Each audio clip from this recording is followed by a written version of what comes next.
Oui, en effet, dans les conférences citoyennes régionales, il y a eu en tout 54 propositions qui portaient sur la transition écologique. Et dans ces 54, il y en avait 12 qui portaient sur l'alimentation durable, sur l'évolution du modèle agricole. Donc on est quand même à une grosse proportion de ces propositions.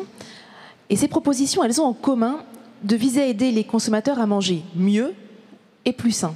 Vous voyez que ça renvoie à des préoccupations qu'on a déjà entendues et qui finalement, vous allez voir, allient deux types de familles de propositions qui ont déjà été citées tout à l'heure par Laurent, à la fois cette idée d'écologie offensive et cette idée en même temps de changer ses manières de consommer pour transformer l'offre.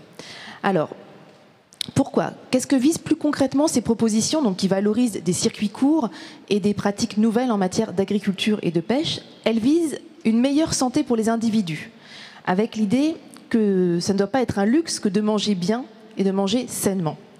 Elle vise également une réduction des impacts environnementaux par une réduction des produits phytosanitaires ou une disparition totale des produits phytosanitaires, par une réduction aussi des transports liés finalement au déplacement des marchandises. Et les participants parlent même, je cite là une phrase d'un des participants, d'un groupe de participants, il faut arrêter de manger du carbone. Autre élément visé par ces propositions, le souhait de transformer le modèle agricole français vers davantage de bio et davantage de permaculture, la permaculture qui est citée aussi à de nombreuses reprises dans les propositions. Un point intéressant également, c'est que les participants, quand ils développent leurs propositions, donc collectivement, vous avez vu aux tables sur les photos, ils insistent également sur les effets secondaires. Qu'est-ce qu'on peut attendre comme transformation de notre société grâce à cette alimentation durable et de proximité? Ils mettent en avant des campagnes plus vivantes, revitalisées, avec des emplois locaux non délocalisables, avec davantage de liens sociaux entre les producteurs et les consommateurs.